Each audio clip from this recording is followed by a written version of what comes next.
PlayStation and Final Fantasy have been closely linked for nearly the entire history of Sony's console efforts. 1997's Final Fantasy VII was a touchstone in storytelling and computer graphics on PS1, and nearly every single mainline Final Fantasy game since then has made its console debut exclusively on a PlayStation system. That close relationship extends to Sony's PS5 Pro, as this year's Final Fantasy VII Rebirth has been overhauled for the new enhanced system. Plus, Game Boost should provide a bonus to older Final Fantasy software, even games that haven't been formally enhanced for PS5 Pro.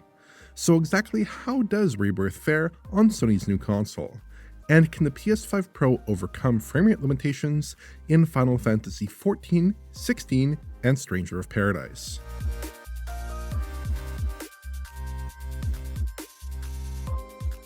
Final Fantasy VII Rebirth is widely acclaimed, but is also well known for substantial image quality woes. The game suffered from softer than usual imagery on a 4K screen, especially in performance mode, making for a somewhat unsatisfying 60 FPS experience. That's not really a concern on PS5 Pro. In stills, the clarity difference is pretty enormous. We're going from an image that appears quite 1080p-like, despite technically usually running at a somewhat higher res, to a crisp, sharp 4K resolve on Pro. On a 4K set sitting from a normal viewing distance, the old performance mode looked obviously soft and lacking in detail, while PS5 Pro is razor sharp, at least by the standards of modern temporal AA techniques. A lot of this was obvious in the pre-launch preview we conducted a couple months ago, but it's especially clear in the final game. When you actually sit down and examine shots closely, you get a great sense of the benefits of PS5 Pro in this title. Final Fantasy VII Rebirth presents large, sprawling environments, and the base console just didn't do a good job of resolving distant detail effectively. I did some pixel counts here between the two machines, and there's a modest PS5 Pro advantage. But these pixel counts elide a critical detail. The Pro is using Sony's new PSSR upsampling technique to hit a full 4K resolution, while the base machine is using Unreal Engine's TAA with just a naive upscale to 4K. That means that the Pro is actually resolving 4K-like detail despite its typically sub-native pixel count. The game looks pretty solid in motion as well. When we run through these scenes, notice how much extra detail the PS5 Pro is resolving. PSSR is well known for its clarity in motion, unlike other upsampling techniques that might suffer from some additional blur when not at rest. But it's not flawless. Note the little sub-pixel flicker we pick up on the distant scaffolding here, or the moire patterns on the left fence. These glossy little posts also shimmer somewhat distractingly, and the trees in the distance here look somewhat noisy as we push forward here. Those issues also appear to some degree on the base machine, so the fact that PSSR isn't free of problems isn't really a strike against it comparatively. But there are some issues that seem to emerge just on PS5 Pro. The foliage, for instance, has some odd scanline-like patterns at a distance on Pro. At closer ranges, it can sometimes blur excessively, with a kind of accumulation smear trailing behind.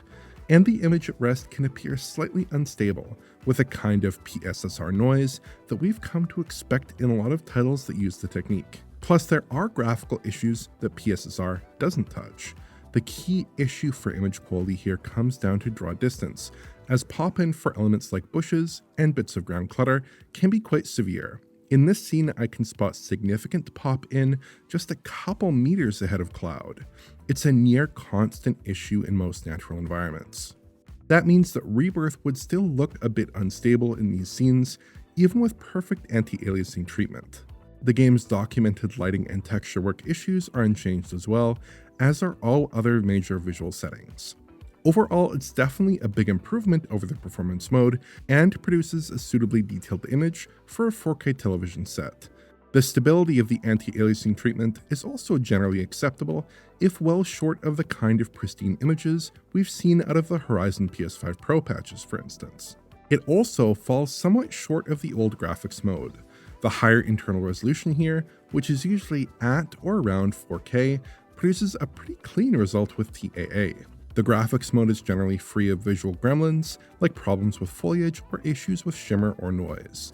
But the PSSR-powered PS5 Pro does produce a clearer, sharper image, both at rest and in motion. The game's old TAA tended to blur the game a little bit even at 4K resolution, which isn't a problem with PSSR. There are definite trade-offs then, although I'd give the nod to the graphics mode in aggregate. Everything I've said so far only applies to the PS5 Pro's versatility mode, which is the new mode option enabled on PS5 Pro. But the old modes are still available on Pro. A quick comparison suggests they are substantially similar to the same modes on base PS5, without large visual changes. I do think Square Enix's naming conventions are a bit odd here, and there's little suggestion in-game to indicate that the versatility mode is the preferred option for PS5 Pro. The in-game descriptions could certainly be better. Alternatively, cutting the other mode options out of the PS5 Pro code would also be reasonable, as the old modes are clearly worse in my opinion. That's because the versatility mode manages to pull off a very stable 60 FPS, in addition to its generally good image quality.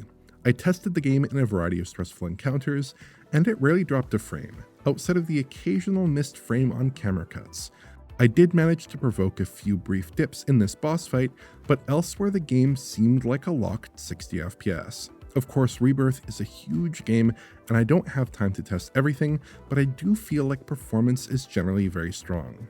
On PS5, those same encounters can suffer from fairly regular dips, typically settling somewhere in the 50s for brief periods. Big combat moments and alpha tend to be a fairly predictable source of drops. It's generally fine enough, but it can feel slightly inconsistent in more demanding encounters. So Final Fantasy VII Rebirth is in pretty great shape on PS5 Pro. PSSR is a good, though not perfect, solution to enhance image quality here, and it arrives with superior performance to boot. PSSR itself shows some of its characteristic strengths here, like in handling complex movement, and some of its weaknesses in overall image stability, but overall, it's a big upgrade over the prior performance mode.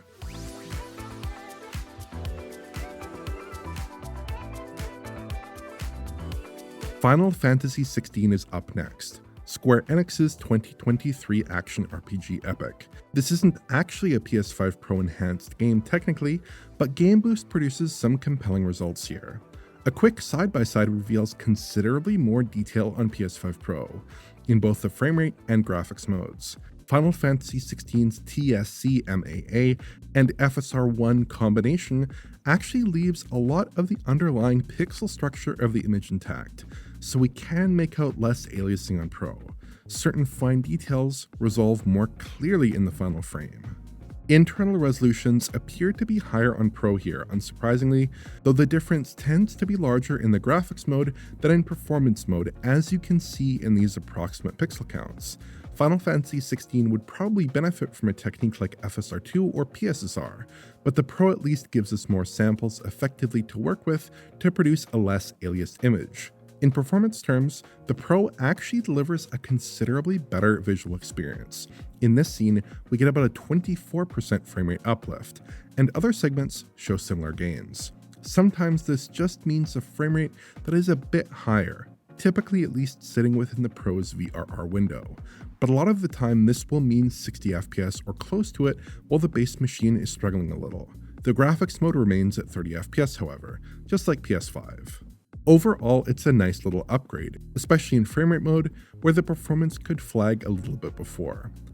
Up next is Final Fantasy XIV, which again runs boosted, but not formally enhanced on PS5 Pro. Interestingly, running at native 4K here, we see some of the largest Pro boosts we've seen to date, running up to about 40% faster than the base console across these scenes. I can't match these shots exactly given the shifting time of day and differing player behavior, but the framerate uplift is pretty substantial regardless. It's enough to bring the game to a reasonably consistent 60 FPS in a lot of game content at 60Hz output, which wasn't the case before. It takes relatively heavy loads, like the lower decks of Limsa Lominsa, before we start seeing consistently sub-60 readings at full 4K. At a lower 1440p resolution, the Pro notches pretty substantial wins here, clocking in at about 32% faster in these shots when not VSync limited. The level of image fluidity we can get out of the Pro, while still at a perfectly reasonable 1440p resolution, is quite impressive, at least when VRR is enabled. It's certainly an enormous improvement from my first point of contact with this game when I played it in 2013 on a launch-era PS3 console. Finally, we have Stranger of Paradise Final Fantasy Origin, which is technically a Final Fantasy game too. On PS5 in performance mode, it targets 60 FPS, but has a habit of dropping frames fairly often dipping into the 50s and sometimes lower during combat encounters. The resolution mode is actually pretty similar, taking dips in the same instances, though the drops are larger. The performance mode comes in at roughly 1440p here, and curiously the resolution mode clocked in at the same 1440p pixel count in my tests, though it's possible dynamic res may be in play here. I think the checkerboard technique Team Ninja employed in the launch version of the game has been dropped here, but there still isn't effective TAA and the image looks pretty messy. On PS5 Pro, those performance drops I mentioned earlier are a lot less frequent and affect the game less substantially. Stranger of Paradise actually delivers a semi-credible 60 FPS update on Pro, which is a solid upgrade considering how the base console often struggled. Both modes feel fairly similar here in my experience. Again, there's no formal Pro enhancement to take advantage of, but the GPU enhancement is delivering some reasonably good results.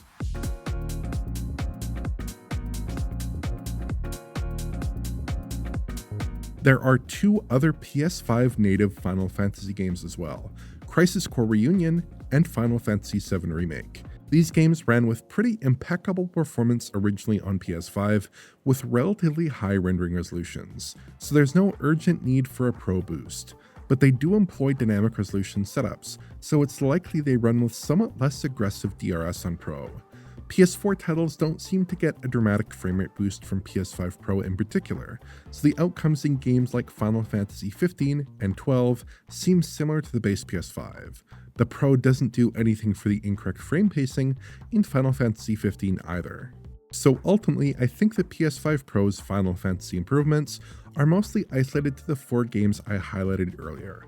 Rebirth obviously gets the best of the lot, with an excellent Pro patch offering a compelling 4K 60 gameplay mode. Final Fantasy XVI gets a welcome mix of resolution bumps and framerate enhancements. Final Fantasy XIV runs quite a lot faster than the base machine, and Stranger of Paradise gives us a more convincing 60 FPS lock. Looking forward, I'd love to see an actual Final Fantasy XVI patch if at all possible. Dropping TSC MAA in favor of FSR2 or PSSR would be a win here, I think, and there's probably a lot of headroom to push image quality on Pro. If Square Enix revisits the game for release on other platforms, maybe they could take another look at the PS5 code.